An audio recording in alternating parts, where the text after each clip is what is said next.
ನಮಸ್ತೆ ಮಕ್ಕಳೇ, ಎಲ್ಲರಿಗೂ ಕೂಡ ಮಧ್ಯಾಹ್ನದ ಶುಭಾಶಯಗಳು. ನೀವು ಈಗಾಗಲೇ ಕಳೆದ ತರಗತಿಯಲ್ಲಿ ನಾಟಕ ಸಾಹಿತ್ಯ ಎಂದರೇನು, ನಾಟಕ ಸಾಹಿತ್ಯದ ಒಳಗಡೆ ಯಾವೆಲ್ಲ ಅಂಶಗಳು ಬರ್ತವೆ ಅನ್ನೋ ವಿಚಾರವಾಗಿ ನೀವು 7ನೇ ತರಗತಿಯಲ್ಲಿ ಬರ್ತಕ್ಕಂತಹ ಬಿಲ್ಲ ಹಬ್ಬ ಎಂಬ ನಾಟಕವನ್ನ ನೀವು ಈಗಾಗಲೇ ತಿಳಿದುಕೊಂಡಿದ್ರಿ. ಆ ಬಿಲ್ಲ ಹಬ್ಬ ನಾಟಕದಲ್ಲಿ ಯಾವ್ಯಾವ ಪಾತ್ರಗಳು ಬರ್ತಾವಪ್ಪ?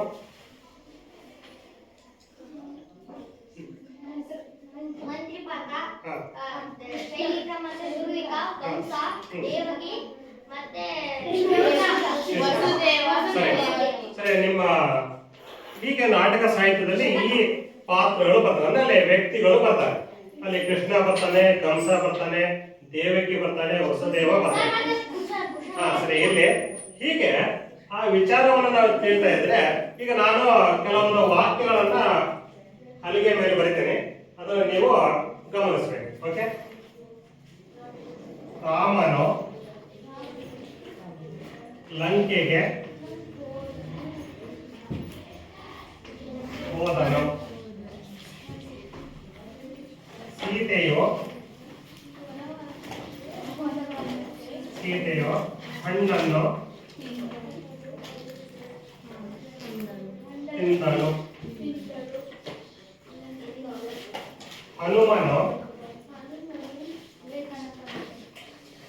ಹನುಮನು ಪರ್ವತವನ್ನು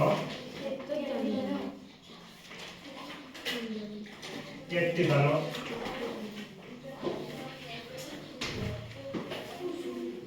ಹಕ್ಕಿಗಳು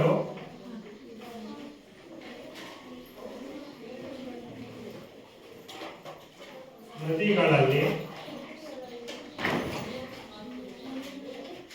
ನೀರು ಕುಡಿದವು.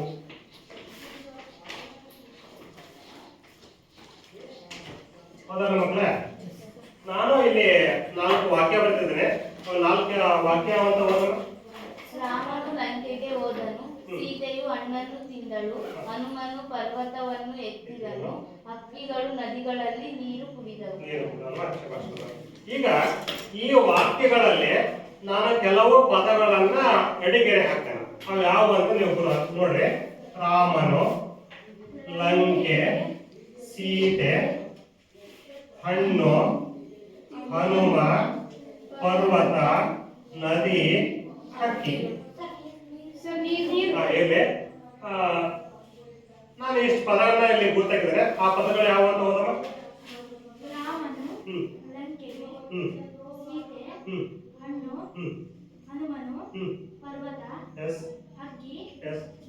ನದಿ, ನೀರು. ಇಷ್ಟು ಪದಗಳನ್ನು ನಾವಿಲ್ಲಿ ಗಮನಿಸ್ತೇವೆ. ಸರಿ, ಗೊತ್ತಾಗ. ಹಾಗಾದ್ರೆ ಈ ರಾಮ, ಲಂಕೆ, ಸೀತೆ, ಹಣ್ಣು, ಹನುಮ, ಪರ್ವತ, ಹಕ್ಕಿ, ನದಿ, ಇವು ನಮ್ಮ ಕನ್ನಡ ವ್ಯಾಕರಣಾಂಶದಲ್ಲಿ ಯಾವ ಅಂಶಗಳನ್ನು ಗುರುತಿಸುತ್ತವೆ? ಏನು ಗುರುತಿಸುತ್ತವೆ? ಇವುಗಳನ್ನ ನಾವೇಂತಪ್ಪ ಅಂದ್ರೆ ನಾಮ ಅಥವಾ ನಾಮ ಪದಗಳೆಂದು ನಾವು ಹೇಳ್ತಪ್ಪ ಕರಿತೇವೆ. ಹಾಗಾದ್ರೆ ಮಕ್ಕಳೇ, ನಾವು ಇವತ್ತಿನ ದಿವಸ ನಾಮ ಪದಗಳ ಬಗ್ಗೆ ಅಭ್ಯಾಸವನ್ನ ಮಾಡೋಣ. ಯಾವುದರ ಬಗ್ಗೆ ಮಾಡೋಣ? ನಾಮ ಪದಗಳು. ಹಾಗಾದ್ರೆ ನಾಮ ಪದ ಅಂದ್ರೆ ಏನು? ಮನುಷ್ಯ, ಮನುಷ್ಯ, ಪ್ರಾಣಿ, ಪಕ್ಷಿ, ವಸ್ತು, ಸ್ಥಳ, ವಸ್ತುಗಳು, ಸ್ಥಳಗಳನ್ನು, ವ್ಯಕ್ತಿಯ ಹೆಸರನ್ನು ಗುರುತಿಸುವ ಪದವನ್ನು ನಾಮಪದ ಎಂದು ಕರೆಯುತ್ತಾರೆ. ಸರಿ, ಒಟ್ಟಾರೆಯಾಗಿ ನಾವಿಲ್ಲಿ ನೋಡೋದಾದ್ರೆ ನಾಮ ಅಂದ್ರೆ ಏನಪ್ಪ ಅಂದ್ರೆ ಹೆಸರು. ನಾಮ ಅಂದ್ರೇನು? ಹೀಗೆ ಹೆಸರನ್ನ ಗುರುತಿಸುವ ಸಲುವಾಗಿ ಇರ್ತಕ್ಕಂತಹ ಪದಗಳನ್ನ ನಾವು ಏನಂತ ಕರಿತೇವೆ? ನಾಮಪದಗಳನ್ನ ಕರೆಯುತ್ತೇವೆ. ನಾಮ ಅಂದ್ರೆ ಹೆಸರು, ಪದ ಅಂದ್ರೆ ಪದ. ಹೆಸರನ್ನ ಗುರುತಿಸುವ ಸಲುವಾಗಿ ಇರ್ತಕ್ಕಂತಹ ಹೆಸರುಗಳನ್ನ ನಾವೇಂತ ಕರಿತೇವೆ ಅಂದ್ರೆ ನಾಮಪದಗಳನ್ನು ಕರೆಯುತ್ತೇವೆ. ಉದಾಹರಣೆಗೆ ನಾನು ಇಲ್ಲೊಂದು ಚಿತ್ರ ತೋರಿಸ್ತೇನೆ, ನೀವು ಅವುಗಳನ್ನ ಗುರುತಿಸಬಹುದು. ನೋಡಿ, ಯಾವ ಚಿತ್ರ ಇದು? ಒಂದೇ ಚಿತ್ರ ನೋಡಿ, ಕನ್ನಡದಲ್ಲಿ ಪಿಸ್ತೂಲ್. ಓಕೆ, ಇದು ಟೋಪಿ, ಐಸ್ ಕ್ರೀಮ್,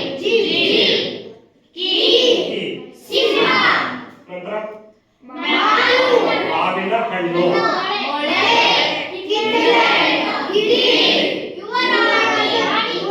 ಯುವರಾಣಿ ಅಥವಾ ಯುವತಿ. ಹೌದಲ್ಲ, ಈ ವಸ್ತುಗಳನ್ನ ನೋಡಿದ್ವಿ ನಾವು.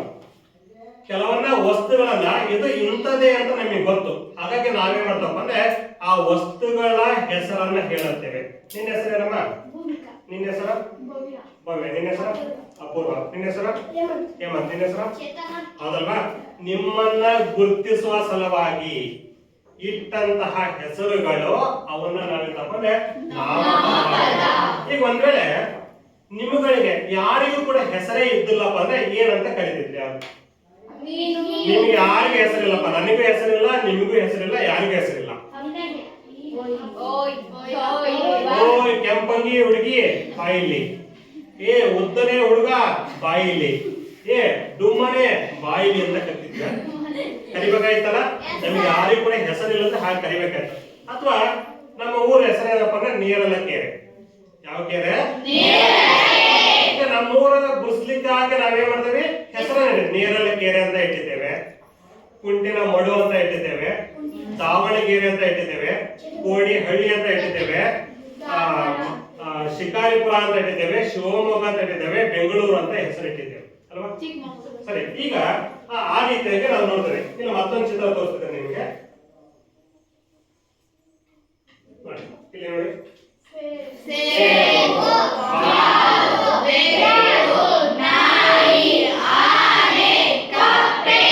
ನೋಡಿ ಕೇವಲ ಊರುಗಳಿಗೆ ಆಗಲಿ ವಸ್ತುಗಳಿಗೆ ಆಗಲಿ ಅಲ್ಲ, ಪ್ರಾಣಿಗಳಿಗೂ ಕೂಡ ನಾವು ಏನಿಟ್ಟಿದ್ದೇವೆ? ಈಗ ಯಾವ್ದಾದ್ರು ಪ್ರಾಣಿ ಬಂತಪ್ಪ ಅಂದ್ರೆ ನಾವು ಹೇಳ್ಬಿಡ್ತೇವೆ, ಓ ಇದು ನಾಯಿ, ಇದು ಹಂದಿ, ಇದು ಹಸು, ಇದು ಎತ್ತು ಅಂತ ನಾವೇ ಮಾಡ್ತೇವೆ. ಅಲ್ಲಿ ಹೆಸರುಗಳನ್ನ ಕರೀತಾ ಇದ್ದೇವೆ. ಹೀಗೆ ಹೆಸರನ್ನ ಗುರುತಿಸುವ ಸಲುವಾಗಿ ಇರ್ತಕ್ಕಂತಹ ಪದಗಳೆಲ್ಲವೂ ಕೂಡ ಏನು? ಹಾಗಾದ್ರೆ ಈ ನಾಮಪದಗಳಲ್ಲಿ ವಿಧಗಳು ಇದ್ದಾವ? ಯಾವ ವಿಧಗಳಿದ್ದಾವೆ? ಹೇಳಮ್ಮ, ಎಷ್ಟು ವಿಧ? ಅಂಕಿತ ನಾಮ, ಅನುವರ್ತ ನಾಮ, ರೂಢನಾಮ.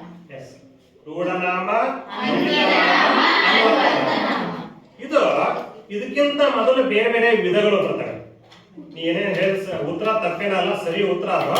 ಆದ್ರೆ ಇದನ್ನ ಹೇಳುವುದಕ್ಕಿಂತ ಕೆಲವು ಬೇರೆಯ ವಿಧಗಳಿದ್ದಾವೆ. ಆ ವಿಧಗಳು ಯಾವ ಅಂದ್ರೆ, ಒಂದನೇದಾಗಿ ನಾವು ನೋಡಿದ್ರೆ ವಸ್ತುವಾಚಕ. ಎಂತ ವಾಚಕ?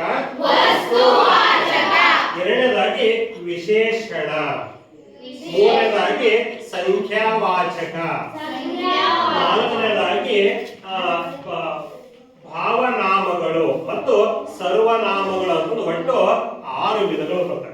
ಎಷ್ಟು ವಿಧ?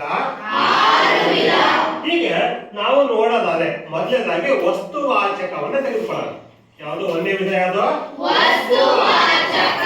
ಸರಿ, ವಸ್ತು ಅಂದ್ರೆ ಏನು? ಇದೇನಿದು? ಇದು ಒಂದು ವಸ್ತು ಅಲ್ವಾ? ಇದೇನು? ಇದು ಒಂದು ವಸ್ತು ಅಲ್ವಾ? ಹೌದಲ್ವಾ? ಇದು ಕೈಗೇನೇನು? ಇದು ಒಂದು ವಸ್ತು. ಇದು ಒಂದು ವಸ್ತು ಅಲ್ಲ? ಈ ವಸ್ತುಗಳನ್ನ ಗುರುತಿಸಲು ಇದು ಒಂದೇನಾ? ಇದು ಒಂದು ವಸ್ತು. ಹೀಗೆ ವಸ್ತುಗಳನ್ನ ಗುರುತಿಸುವ ಸಲುವಾಗಿ ಇರ್ತಕ್ಕಂತಹ ಪದಗಳನ್ನ ನಾವು ಏನ್ ಕರಿತೇವಪ್ಪ ಅಂದ್ರೆ ವಸ್ತುವಾಚಕಗಳೆಂದು ಕರೆಯುತ್ತೇವೆ.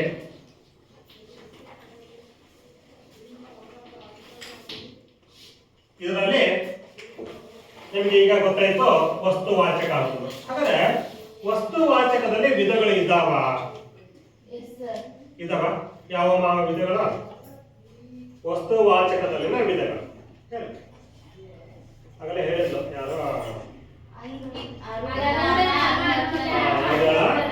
ಇದರಲ್ಲಿ ಎಷ್ಟು ವಿಧ?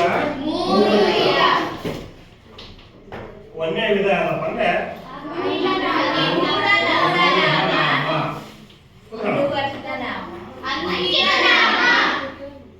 ಎರಡು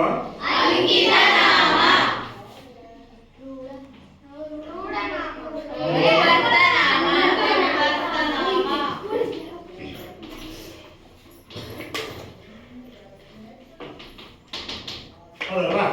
ರೂಢನಾಮ, ಅಂಕಿತ ನಾಮ, ಅನ್ವರ್ಥ ನಾಮ. ಹಾಗಾದ್ರೆ ಮಕ್ಕಳೇ ನಾವಿಲ್ಲೊಂದು ಗಮನಿಸ್ಬೇಕು. ನಾವು ಬೇರೆ ಬೇರೆ ಊರುಗಳಿಗೆ ಹೋಗಿದ್ದೇವೆ. ನಮ್ಮ ಕರ್ನಾಟಕದ ಅತ್ಯಂತ ಎತ್ತರವಾದ ಬೆಟ್ಟ ಯಾವುದು?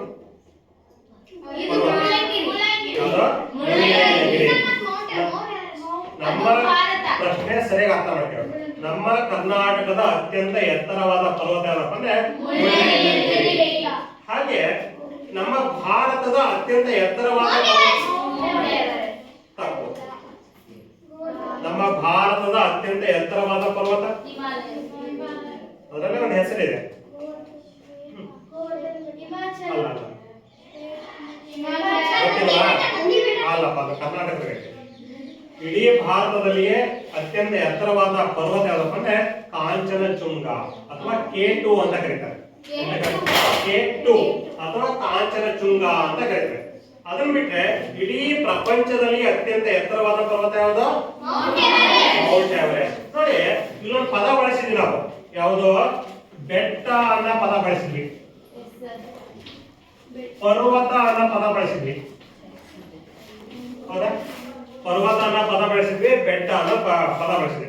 ಸರಿ, ಈ ನಾವು ಈ ಶಾಲೆಗೆ ಬರ್ತದವಲ್ಲ, ಯಾವಾಗಿಂದ ಬರ್ತದ? ನಾವು ನಮ್ಮ ಅಜ್ಜ ಮುತ್ತಜ್ಜನ ಕಾಲದಿಂದಲೂ ಕೂಡ ನಾವೇನಿದೆ ಈ ವಿದ್ಯಾಭ್ಯಾಸವನ್ನು ಮಾಡ್ತಕ್ಕಂಥ ಕೇಂದ್ರಕ್ಕೆ ನಾವೇನಂತ ಕರಿತೇವೆ? ಅಂತ ಕರಿತೇವೆ. ಹೀಗೆ ಈಗ ನೀವು ಅರ್ಥ ಮಾಡ್ಕೊಂಡಿರ್ಬೋದಲ್ಲ ಹರ್ಷಿತಾ? ಹಾಗಾದ್ರೆ ರೂಢನಾಮ ಅಂದ್ರೆ ಏನು? ಎಸ್ ಹರ್ಷಿತಾ, ನೋಡಿ ಇದರಲ್ಲೇ ಇದೆ ಅರ್ಥ. ರೂಢನಾಮ ಅಂದ್ರೆ ಏನು?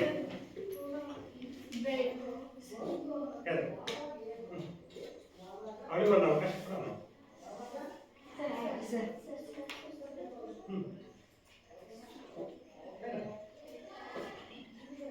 ನೋಡಿ ಇಲ್ಲೊಂದು ಚಿತ್ರ ಇದೆ ಅಲ್ವಾ? ಏನಪ್ಪಾ ಅಂದ್ರೆ ನೋಡಿ ಇಲ್ಲೊಂದು ಚಿತ್ರ ಇದೆ ಅಲ್ವಾ? ಇದೇನಿದೆ? ಇವೆಲ್ಲ ಏನಂತಾರೆ? ಇವಕ್ಕೆಲ್ಲ ಏನಂತಾರೆ? ಇವೆಲ್ಲ ಏನಿವ? ಸ್ಥಳ ಅನ್ನೋದಕ್ಕಿಂತ ಏನಪ್ಪಾ ಅಂದ್ರೆ ಕಟ್ಟಡಗಳು. ಏನಿವ? ಅಥವಾ ಐತಿಹಾಸಿಕ ಸ್ಮಾರಕಗಳು ಅಂತ ನಾವಿಲ್ಲಿ ಕರಿತೇವೆ. ಏನಿವ? ಕಟ್ಟಡ. ಇದು ಒಂದು ಪದ ಸಿಕ್ತು ನೋಡಿ. ರೂಢಿಯಿಂದ ಬಂದಂತಹ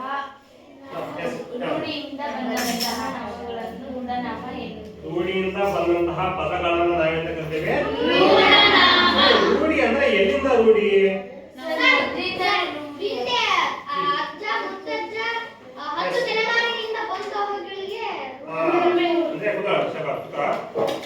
ನಮ್ಮ ಪೂರ್ವಜರಿಂದ ಅಂದ್ರೆ ನಮ್ಮ ಅಜ್ಜ ಇದಾರಲ್ಲ, ಮುತ್ತಜ್ಜ ಇದಾರಲ್ಲ, ಅವ್ರ ಅಜ್ಜ ಇದಾರಲ್ಲ, ಅಲ್ಲಿಂದ ಹಿಡಿದು ಇಲ್ಲಿಯವರೆಗೆ ರೂಢಿಯಲ್ಲಿ ಬಂದಿರತಕ್ಕಂತಹ ಪದಗಳು ಯಾವ್ಯಾವ ಇದ್ದಾವೋ ಆ ಪದಗಳೆಲ್ಲವೂ ಕೂಡ ಏನಪ್ಪ ಅಂದ್ರೆ ಇದೇ ಹೇಳಿದ್ದೆ ನೋಡಿ. ರೂಢ ಅಂದ್ರೆ ರೂಢಿ, ವಾಡಿಕೆ. ನಮ್ಮ ಆಡು ಭಾಷೆ, ನಮ್ಮ ಅಜ್ಜ ಮುತ್ತಜ್ಜನ ಕಾಲದಿಂದಲೂ ಕೂಡ ರೂಢಿಯಿಂದ ಬಂದಿರತಕ್ಕಂತಹ ಹೆಸರುಗಳು ಯಾವಿದಾವ ಅವೆಲ್ಲವೂ ಕೂಡ ಏನಪ್ಪ ಅಂದ್ರೆ ರೂಢನಾಮಕ್ಕೆ ಉದಾಹರಣೆ ಆಗ್ತದೆ. ಉದಾಹರಣೆಗೆ ಬೆಟ್ಟ, ಪರ್ವತ, ಶಾಲೆ, ಕಟ್ಟಡ. ಸರಿ, ಮತ್ತೆ ಯಾವಿದ್ದಾವೆ ರೂಢನಾಮಕ್ಕೆ ಉದಾಹರಣೆ? ಇಲ್ಲ, ಇತ್ತೀಚೆಗೆ ಬಂದಿರೋದು. ಎಸ್, ಮರಗಳು, ನದಿಗಳು,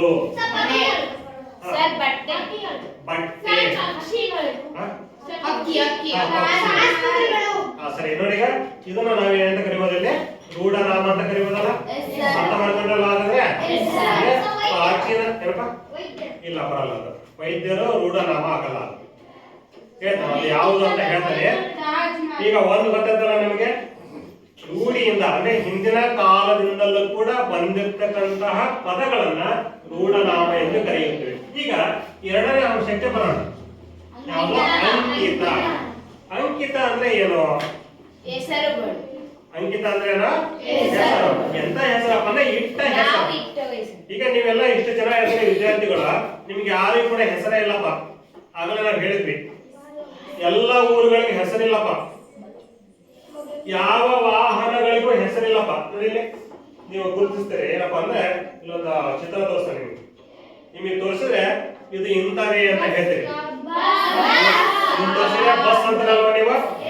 ಇದನ್ನ ತೋರಿಸಿದ್ರೆ ಬಸ್ ಅಂತ ನೀವು ಲಾರಿ ಅನ್ನಕ್ಕಾಗತ್ತಾ? ಆಗುತ್ತ? ಲಾರಿ ಅಂತ ಅನ್ನಲಿಕ್ಕೆ ಸಾಧ್ಯ ಇಲ್ಲ. ಆಮೇಲೆ ಇದು ವ್ಯಾನ್. ವ್ಯಾನ್ ಅಂತಂದು ಯಾಕೆ ಕರಿತೇವೆ? ನಾವು ಅದಕ್ಕೆ ಹೆಸರು ಇಟ್ಬಿಟ್ಟಿದ್ದೇವೆ ವ್ಯಾನ್ ಅಂತಂದ. ನೋಡಿ, ಆಮೇಲೆ ಇದು ಅದು ನೋಡೋದಿಗೆ ನೋಡಿ, ಎಲ್ಲರ ಅದ ಇಂಥದ ಚಿತ್ರ ನಿಮಗೆ ಕಾಣ್ತಪ್ಪ ಅಂದ್ರೆ, ವೆಹಿಕಲ್ ಕಾಣ್ತಪ್ಪ ಅಂದ್ರೆ ನಾವೇಳ್ತೇವೆ ಓ ಇದು ಸೈಕಲ್ ಅಂತ ಕರೀತೀವಿ. ಸರಿ, ಇಲ್ಲಿ ಒಂದಿಷ್ಟು ವ್ಯಕ್ತಿಗಳನ್ನು ತೋರಿಸ್ತೇವೆ ನಾವು. ನೋಡಿ, ಇವ್ರು ಯಾರಂತ ಗುರುತಿಸ್ತೀರಾ? ನೋಡಿ, ಇವ್ರನ್ನ ನಾವು ನೋಡಿದ್ದೇವೆ. ಇವರನ್ನ ಗುರುತಿಸುವ ಸಲುವಾಗಿ ಇವರಿಗೊಂದು ಹೆಸರಿಟ್ಟಿದ್ದೆ ನಾವು. ಅವ್ರ ಹೆಸರೇನಪ್ಪ ಅಂದ್ರೆ ಮೋಹನದಾಸ, ಮೋಹನದಾಸ್ ಕರಮ್ಚಂದ್ ಗಾಂಧಿ. ಹೌದಲ್ವಾ? ಹಾಗೆ ಇವ್ರನ್ನ ನೋಡಿದೇವಲ್ವಾ? ಇವ್ರು ಯಾರು ಹೇಳ್ರಿ? ಇಲ್ಲಿ ಲಾಸ್ಟ್ ನೋಡ್ರಿ, ಕನ್ನಡದ ಜ್ಞಾನಪೀಠ ಪ್ರಶಸ್ತಿ ಪಡೆದ 8ನೆಯ ಕವಿಗಳು ಯಾರ್ಯಾರ್ರಿ? ಚಂದ್ರಶೇಖರ ಕಂಬಾರ. ಇವ್ರೇನಪ್ಪ ಅಂದ್ರೆ ಕನ್ನಡದ 8ನೆಯ ಜ್ಞಾನಪೀಠ ಪ್ರಶಸ್ತಿಯನ್ನು ಪಡೆದಂತ ಕವಿಗಳು. ಅದಲ್ವಾ? ನೋಡಿ, ಈಗ ಅರ್ಥ ಆಗಿರುವ ನಿಮಗೆ. ಅಂಕಿತ ಅಂದ್ರೆ ಇಟ್ಟ ಹೆಸರು.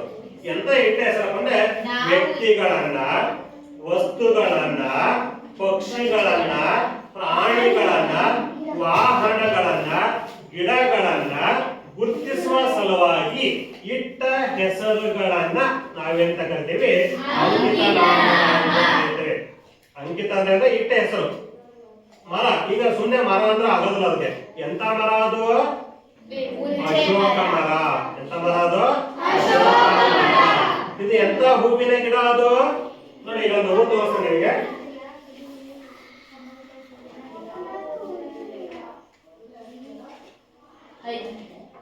ನೋಡಿ, ಇಲ್ಲಿ ಹೂ ಅದಾವಲ್ಲ,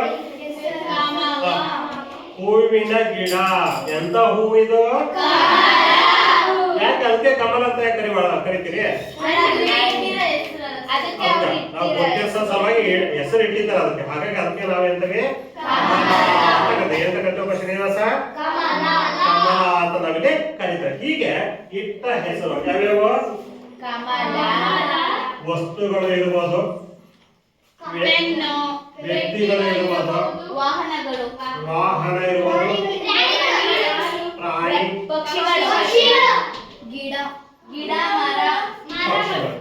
ಇವುಗಳಿಗೆ ಸರಿ ಹೌದಲ್ಲ? ಇವುಗಳಿಗೆ ನಾವೇನು ಕರಿತೇವೆ? ಅಂಕಿತ ನಾಮ ಅಂತ ನಾವಿಲ್ಲಿ ಕರಿತೇವೆ. ಅಂಕಿತ ಅಂದ್ರೆ ಇಟ್ಟ ಹೆಸರು. ಸರಿ, ಮೂರನೇ ವಿಧ. ಈಗ ನಾನು ಒಂದು ನಟನೆ ಮಾಡ್ತೇನೆ, ನೀವು ನೋಡಿ. ಹಾಗೆ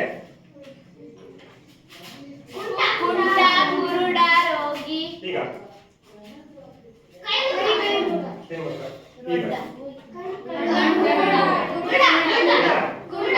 ಅಲ್ವಾ? ಈಗ ನಾನು ಇಲ್ಲೊಬ್ಬ ಮನುಷ್ಯ ಬಂದಾನೆ. ಅವನಿಗೆ ಏನ್ ಮಾಡ್ತಾನಪ್ಪ ಅಂದ್ರೆ ನಾನು ಚೆಕ್ ಮಾಡ್ತೇನೆ. ಈಗ ಇದು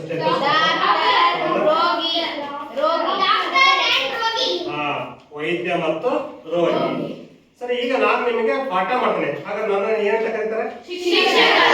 ನೀವು ಪಾಠವನ್ನ ಕಲೀಲಿಕ್ಕೆ ಬಂದಿದ್ರೆ ನಿಮ್ಮನ್ನ ಏನಂತ ಕರೀತಾರೆ? ನಂತರ ಹೀಗೆ ನಾವು ಏನನ್ನು ಗುರುಸ್ತೇವೆ? ನಮಗೆ ಕುಂಟ, ಕುರುಡ,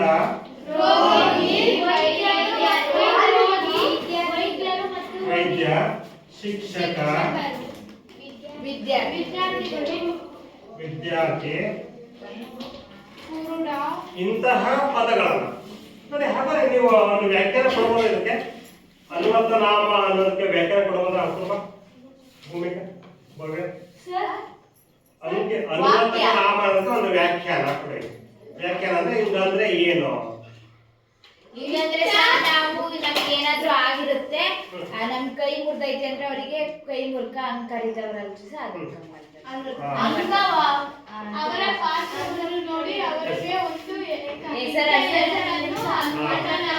ಪಾತ್ರವನ್ನು ನೋಡ್ಬಿಟ್ಟು ಅಂದ್ರೆ ಅವರು ಸರಿಯಾದ ಉತ್ತರ ಕೊಡುವ. ಅವರು ಏನು ಉದ್ಯೋಗ ಮಾಡ್ತಾರೋ ಅಥವಾ ಆ ವ್ಯಕ್ತಿಯ ವ್ಯಕ್ತಿತ್ವ ಹೇಗೆ ಇರುತ್ತೋ, ಆತನ ಗುಣಗಳು ಹೇಗಿರ್ತಾವ, ಹಾಗೆ ಅವರನ್ನ ಕರೆಯುವುದಕ್ಕೆ ಅರ್ಥಕ್ಕೆ ಅನುಗುಣವಾಗಿ ಇಟ್ಟ ಹೆಸರುಗಳನ್ನ ಏನಂತ ಕರೀತಾರೆ? ವಂದನ. ಅನ್ವರ್ತಕ ನಾಮ ಅಂದ್ರೆ ಏನಮ್ಮ? ನಯನ ಹೇಳ. ಅನ್ವರ್ತಕ ನಾಮ ಅಂದ್ರೆ ಏನು? ಅವರ ಪಾತ್ರವನ್ನು ನೋಡಿ ಅನ್ವರ್ಥ ಅವರಿಗೆ ಇಟ್ಟ ಹೆಸರು. ಅರ್ಥಕ್ಕೆ ಅನುಗುಣವಾಗಿ ಕರೆಯುವ ಹೆಸರುಗಳು. ಈಗ ನನ್ನ ಶಿಕ್ಷಕ ಅಂತ ಯಾಕೆ ಕರೀತಾರೆ? ನಿಮ್ಮ ವಿದ್ಯಾರ್ಥಿ ಅಂತ ಯಾಕೆ ಕರೀತಾರೆ? ಈ ಕಾನೂನು ಹಿಡಿಯರಿಗೆ ಪೊಲೀಸರು ಅಂತ ಯಾಕೆ ಕರೀತಾರೆ? ಹೌದಲ್ವಾ? ಶಭಾಷ್. ಹೀಗೆ ಅರ್ಥಕ್ಕೆ ಅನುಗುಣವಾಗಿ ಕರೆಯುವ ಹೆಸರುಗಳನ್ನ ನಾವೇನು ತಗೊಳ್ತೀವಪ್ಪ ಅಂದ್ರೆ ಅನ್ವಯಕ ನಾಮಪದಗಳೆಂದು ಕರೆಯುತ್ತೇವೆ ಅಲ್ವಾ. ಹೀಗೆ ನಾವು ವಸ್ತುವಾಚಕದಲ್ಲಿನ ಈ ಮೂರು ವಿಧಗಳನ್ನ ನಾವೇನು ಏನ್ ಮಾಡೋದಪ್ಪ ಅಂದ್ರೆ ಇಲ್ಲಿ ಗುರುತಿಸುವ ಕೆಲಸವನ್ನ ಮಾಡೋದು. ಸರಿ, ಈ ಪಾಠದ ಬಗ್ಗೆ ಅರ್ಥ ಆಗ್ತಿದೆಯಲ್ಲ ನಿಮಗೆ? ಇದರಲ್ಲಿ ಮತ್ತೊಂದು ವಿಧ ಯಾವ್ದಪ್ಪ ಅಂದ್ರೆ ಕೊನೆಯ ವಿಧ ಸರ್ವನಾಮಗಳು ಅಂತ ಬರ್ತದೆ. ಯಾವುದು? ಸರ್ವನಾಮ ಅಂದ್ರೆ ಏನು? ನಾಮಪದದ ಬದಲಾಗಿ ಬಳಸುವ ಪದವನ್ನು ಸರ್ವನಾಮ ಎನ್ನುವರು. ನಾಮಪದದ ಸ್ಥಳಗಳಲ್ಲಿ ಅದೇ ಅರ್ಥವನ್ನು ಸೂಚಿಸತಕ್ಕಂತಹ ಬೇರೊಂದು ಪದಗಳನ್ನ ನಾವೇನಂತ ಕರ್ತೇವೆ? ಸರ್ವನಾಮಗಳೆಂದು ಕರೆಯುತ್ತೇವೆ. ಎಂತ ಕರ್ತೇವೆ? ಸರ್ವನಾಮಗಳು.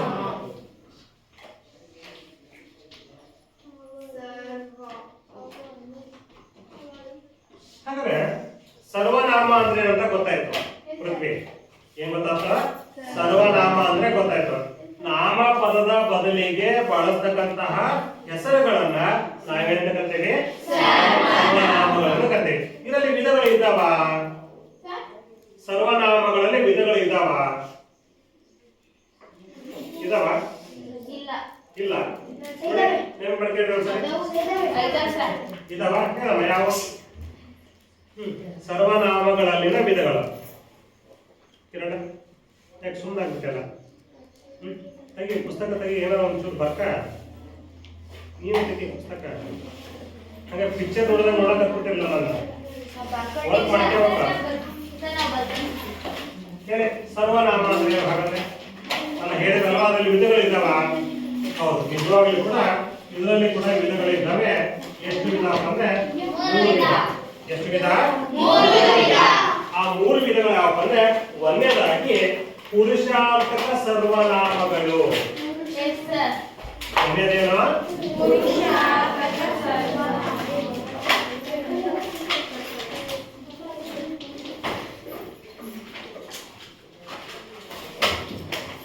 ಎರಡನೇದು ಪ್ರಶ್ನಾರ್ಥಕ ಸರ್ವನಾಮ.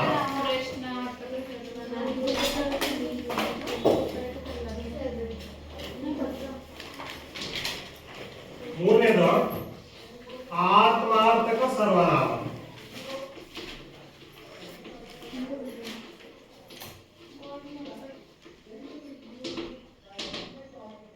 ಹೌದಲ್ವಾ? ಎಷ್ಟು ವಿಧಗಳಾಗದ್ರೆ? ಒಂದನೇದು ಪುರುಷಾರ್ಥಕ ಸರ್ವನಾಮ, ಪ್ರಶ್ನಾರ್ಥಕ ಸರ್ವನಾಮ, ಆತ್ಮಾರ್ಥಕ ಸರ್ವನಾಮ. ಹೀಗೆ ನಾವು 3 ವಿಧಗಳನ್ನ ಕಾಣ್ತಿದ್ದೇವೆ. ಸರಿ, ಹಾಗಾದ್ರೆ ಪುರುಷಾರ್ಥಕ ಸರ್ವನಾಮ ಅಂದ್ರೆ ಏನು ಪ್ರಭಾವತಿ? ಪುರುಷಾರ್ಥಕ ಸರ್ವನಾಮ, ಪುರುಷ ಅಂದ್ರೆ ವ್ಯಕ್ತಿಗಳು, ನಾವೆಲ್ವಾ? ಪುರುಷರನ್ನ, ಪುರುಷತ್ವಕ್ಕೆ ಅಥವಾ ಪುರುಷರಿಗೆ ಅರ್ಥವನ್ನ ಕೊಡ್ತಕ್ಕಂತಹ ನಾಮಪದಗಳು ಯಾವಿದಾವ ಅವನ್ನ ನಾವೇಂತ ಕರಿತೇವೆ? ಪುರುಷಾರ್ಥಕ ಸರ್ವನಾಮಗಳೆಂದು ಕರೆಯುತ್ತೇವೆ. ಇದರಲ್ಲಿ ಮತ್ತು ವಿಧಗಳು ಇದಾವ? ಇರಬೇಕು. ಇದಾವ? ಇಲ್ಲ. ರೇಖಾ ಇದಾವ? ಎಷ್ಟು ವಿಧ ಇದಾವ ಹಾಗಾದ್ರೆ? ಎಷ್ಟು ವಿಧ? 3 ವಿಧ. ಯಾವ ಹೇಳಮ್ಮ? ಅಪೂರ್ವ. ಉತ್ತಮ ಪುರುಷ, ವೆರಿ ಗುಡ್. ಮಧ್ಯಮ ಪುರುಷ, ಪ್ರಥಮ ಪುರುಷ. ಉತ್ತಮ ಪುರುಷ, ಮಧ್ಯಮ ಪುರುಷ, ಪ್ರಥಮ ಪುರುಷ. ಪ್ರಥಮ ಪುರುಷ. ಹೌದಲ್ವಾ? ನಾವು ಹೀಗೆ ಶಭಾಷ್ ಈಗ 3 ವಿಧ ನೋಡ್ತೇವೆ. ಉತ್ತಮ ಪುರುಷ, ಮಧ್ಯಮ ಪುರುಷ ಮತ್ತು ಪ್ರಥಮ ಪುರುಷ. ಇದೇ ಸಾರ್ ಹೆಂಗ್ ಹೇಳಿದ್ರೆ ಏನೋ ಉತ್ತಮ ಅಂತೀರಿ, ಮಧ್ಯಮ ಅಂತೀರಿ, ಪ್ರಥಮ ಅಂತೀರಿ. ಅವರೆಲ್ಲ ಯಾರ್ರಿ? ಮನುಷ್ಯ. ನಾನು ಹಣ್ಣನ್ನು ತಿಂದೇನು. ಹಾಗಾದ್ರೆ ನಾನು ಏನೋ? ನಾನು ಹಣ್ಣನ್ನು ತಿಂದೇನು. ನಾವು ಊಟವನ್ನು ಮಾಡಿದೆವು. ನಾವು ಊಟವನ್ನು ಮಾಡಿದೆವು. ನೀನು ಚೆನ್ನಾಗಿ ಬರೆ. ನೀನು ಚೆನ್ನಾಗಿ ಬರೆ. ನೀವು ಚೆನ್ನಾಗಿ ಓದಿರಿ.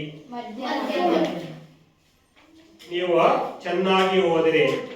ಅವಳು ಏನನ್ನೋ ಓದುತ್ತಿದ್ದಾಳೆ. ಉತ್ತಮ. ಅವಳು ಏನನ್ನೋ ಓದುತ್ತಿದ್ದಾಳೆ. ಅವನು ಏನನ್ನೋ ಗಮನಿಸುತ್ತಿದ್ದಾನೆ.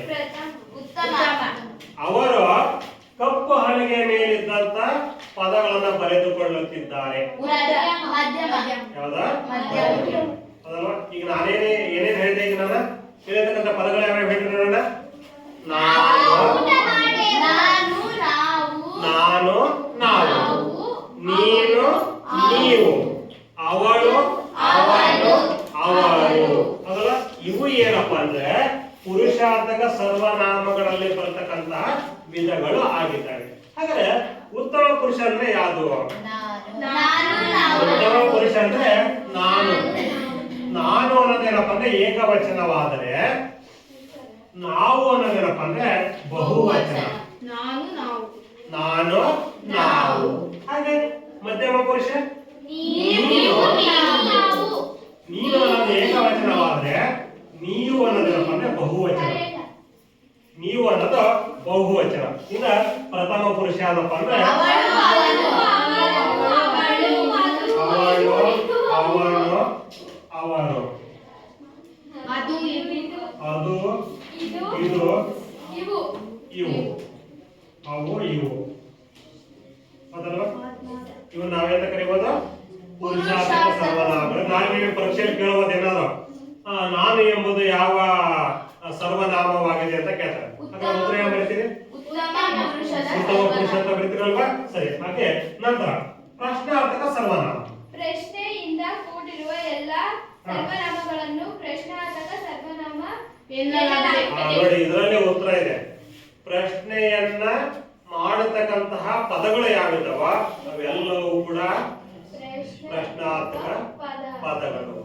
ಲೇಖನ ಏನ್ ಮಾಡಕತ್ತೀನಿ ನೀನು? ಬುಕ್ ನೋಡ್ತಾ ಇದ್ದೀನಿ. ಯಾಕೆ ನೀನು ಓದ್ತಾ ಇಲ್ಲ? ಯಾಕೆ ಓದ್ತಾ ಇಲ್ಲ? ಯಾಕೆ ಅಲ್ವಾ? ನೀವು ಪಾಠವನ್ನ ಚೆನ್ನಾಗಿ ಓದಿದ್ದೀರಾ ಅಲ್ವಾ? ಪ್ರಶ್ನೆ ಚಿಹ್ನೆ ಅಲ್ವಾ? ಸರಿ. ಹೀಗೆ ಪ್ರಶ್ನೆಯನ್ನ ಮಾಡ್ತಕ್ಕಂಥದ್ದು ಎದುರು ಬಿಟ್ಟೇನ ಎದುರಬೇಕು ಅಂತ ಏನ ಪ್ರಶ್ನೆನ ಏನು, ಏಕೆ, ಹೇಗೆ, ಎಲ್ಲಿಂದ, ಯಾವುದು, ಎಲ್ಲಿಗೆ ಇತ್ಯಾದಿ. ಅಂದ್ರೆ ಪ್ರಶ್ನೆಯನ್ನ ಮಾಡ್ತಕ್ಕಂತಹ ಪದಗಳು ಯಾವಿದ್ದಾವ ಅವುಗಳನ್ನ ನಾವೇಂತ ಕರಿತೇವೆ? ಕರೀತೇವೆ. ನಂತರ ಕೊನೆಯದಾಗಿ ಆತ್ಮಾರ್ಥಕ ಸರ್ವನಾಮ. ಏನು ಆತ್ಮಾರ್ಥಕ ಸರ್ವನಾಮ ಅಂದ್ರೆ?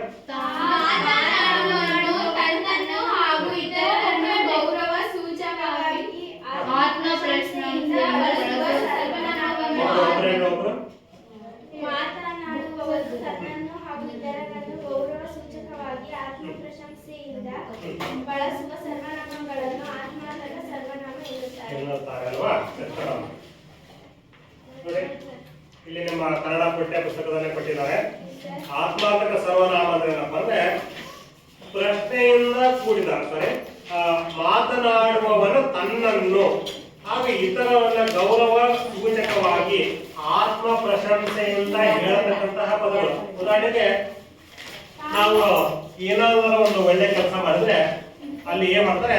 ನಾನು ಅನ್ನತಕ್ಕಂಥ ಅಹಂಕಾರವನ್ನ ಪಡೆದೆ ತಾವುಗಳೆಲ್ಲರೂ ಕೂಡ ನಾವು ಹೇಳ್ತೇವೆ. ಮನೆ ದಿವಸ ಪರಿಸರ ದಿನಾಚರಣೆ ಮಾಡಿದ್ದೇವ ನಮ್ಮ ಶಾಲೆಯ ವಿದ್ಯಾರ್ಥಿಗಳೆಲ್ಲರೂ ಅಂತ ಹೇಳ್ತಾರೆ.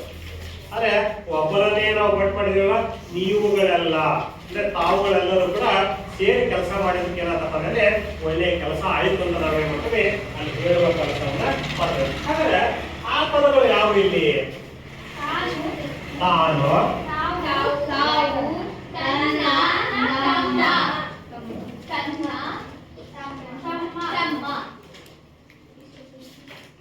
ತಮ್ಮಿಂದ ಏನಾದ್ರೂ ಉಪಯೋಗವಾದೀತೆ ತಮ್ಮ ಅಲ್ವಾ? ತಾನು, ತಾನು ಅಂದ್ರೆ ಆತ್ಮಾಭಿಮಾನವಾಗಿ ಹೇಳ್ತಕ್ಕಂಥದ್ದು ಅಲ್ವಾ? ಈ ರೀತಿಯಾಗಿ ನಾವು ಹೇಳ್ತಾ ಮಕ್ಕಳೇ ಈ ಒಂದು ವಿಚಾರಗಳನ್ನ ಇಲ್ಲಿ ತಿಳಿಯುವ ಕೆಲಸ ಮಾಡ್ತೀವಿ. ಹಾಗಾದ್ರೆ ಇಲ್ಲಿಯವರೆಗೂ ನಾವು ಕನ್ನಡ ವ್ಯಾಕರಣಾಂಶದಲ್ಲಿ ಬರ್ತಕ್ಕಂತಹ ಪ್ರಮುಖ ಅಂಶಗಳಾದಂತಹ ನಾಮಪದದ ಬಗ್ಗೆ ಅಭ್ಯಾಸವನ್ನ ಮಾಡಿದ್ವಿ. ನಾಮಪದಗಳಲ್ಲಿ ನಾವು 6 ವಿಧಗಳನ್ನ ಕಾಣ್ತೀವಿ. ಎಷ್ಟು ವಿಧಗಳನ್ನ?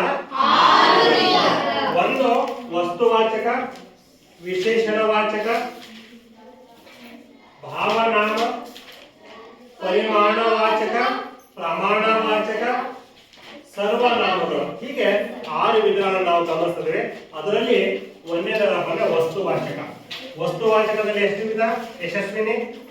ಈಗ ನಿಮಗೆ ಪ್ರಶ್ನೆ ಕೇಳ್ತಾನಲ್ಲ, ಇಲ್ಲಿವರೆಗೂ ಪಾಠ ಮಾಡಿದಲ್ವಾ, ಇದ್ರ ಮೇಲೆ ನೀವು ಪ್ರಶ್ನೆ ಕೇಳ್ತಾನೆ. ಎಲ್ಲರೂ ಕೂಡ ನಿಮ್ಮ ಪುಸ್ತಕವನ್ನು ಮುಚ್ಚಿದ್ರೆ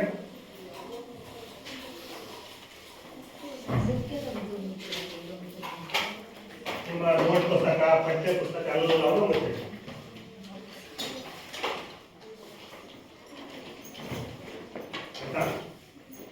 ಹೇಮಂತ, ಇನ್ನೊಂದು ಹೇಮಂತ. ಸರಿ, ಈಗ ಒಂದು ಮರವಿದೆ. ಮರವೆಂಬುದು ಯಾವ ವಾಚಕ ಪದ? ಮರ ಎಂಬ ಪದವು ಯಾವ ವಾಚಕ?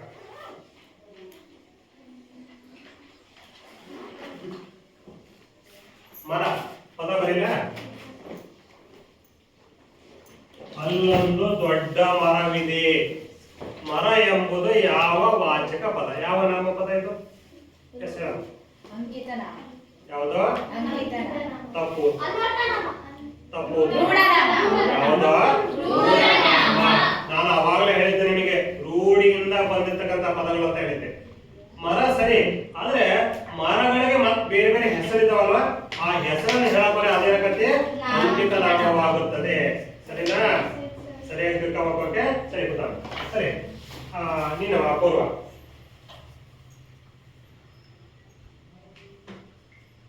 ಭರತನು ಬೆಂಗಳೂರಿಗೆ ಹೋದನು. ಇಲ್ಲಿ ಭರತ ಮತ್ತು ಬೆಂಗಳೂರು ಇವು ಎಂತಹ ನಾಮಪದಗಳು? ಎಂತ ನಾಮಪದಗಳು? ಅಂಕಿತ ನಾಮ. ಸರಿ ಗೊತ್ತಾಗ. ರಾಕೇಶ, ನಾನು ಮುಳ್ಳಯ್ಯನಗಿರಿ ಬೆಟ್ಟವನ್ನು ಹತ್ತಿದೆನು. ಇಲ್ಲಿ ನಾನು ಯಾವ ಪದ ಬಂತು? ಇಲ್ಲಿ ನಾನು ಅನ್ನೋ ಪದ ಬಂತು. ಮತ್ತೇನು ಬಂತು? ಮುಳ್ಳಯ್ಯನಗಿರಿ ಬೆಟ್ಟವನ್ನು. ಇಲ್ಲಿ ನಾನು ಅನ್ನೋದು ಯಾವ ಪದ? ಬೆಟ್ಟ ಅನ್ನೋದು ಯಾವ ಪದ? ಯಾವುದು? ಸರಿ, ನೆನಪು. ಅನ್ವರ್ತಕ. ತಪ್ಪು.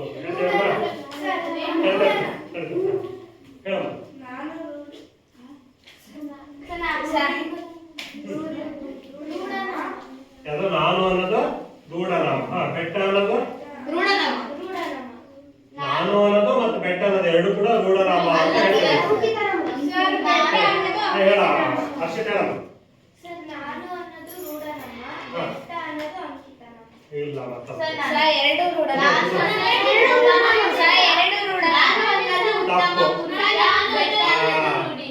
ನಾನು ಅನ್ನೋದು ಸರ್ವನಾಮದಲ್ಲಿ ಬರ್ತಕ್ಕಂಥ ಉತ್ತಮ ಪುರುಷ. ಮರ್ತು ಬಿಟ್ರೆ ಅಲ್ಲೇ.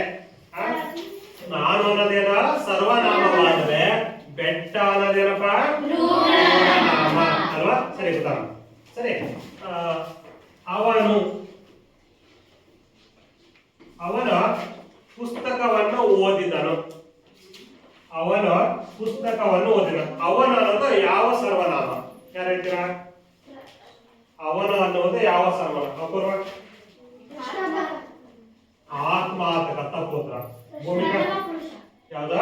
ಪ್ರಥಮ ಪುರುಷ. ಅವನು ಅನ್ನೋದು ಯಾವ್ದು? ಅಪೂರ್ವ. ಪ್ರಥಮ ಪುರುಷ.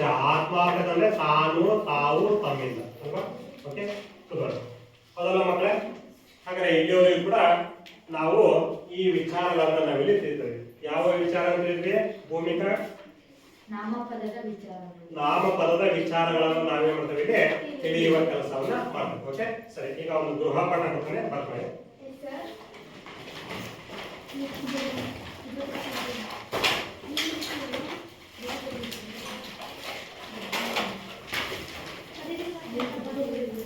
ನಾಮಪದಗಳು ಎಂದರೇನು?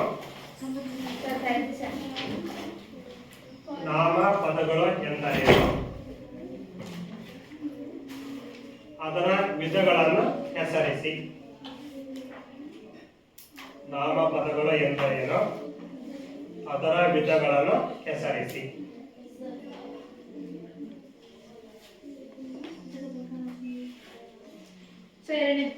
ಪ್ರಶ್ನೆ 2 ಹೆಸರಿಸಿ. ಎತ್ತು ಎತ್ತು ಎಲೆ ಎತ್ತು, ಎಮ್ಮೆ, ಕನ್ನಡ ಶಾಲೆ, ಕನ್ನಡ ಶಾಲೆ, ಗಂಗಾ ನದಿ, ಗಂಗಾ ನದಿ, ಕುಂಟ,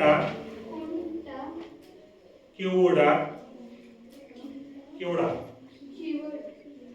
ಪಕ್ಷಿ, ಧಾರವಾಡ,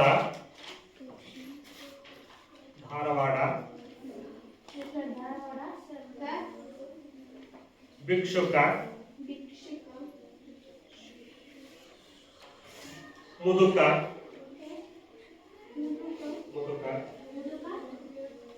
ಹಿಮಾಲಯ ಪರ್ವತ,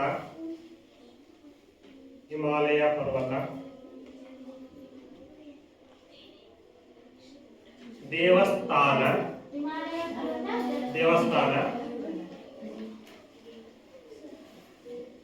ಈ ಪದಗಳನ್ನ ವಿಂಗಡಿಸಿ ಬರೆಯಿರಿ. 3 ವಿಧ ಅದಾವಲ್ಲ, ಆ 3 ವಿಧಕ್ಕೆ ಯಾವ್ಯಾವ ಬರ್ತಾವಲ್ಲ ಅಂತ ಅಲ್ಲಿ ವಿಂಗಡಿಸಬೇಕು.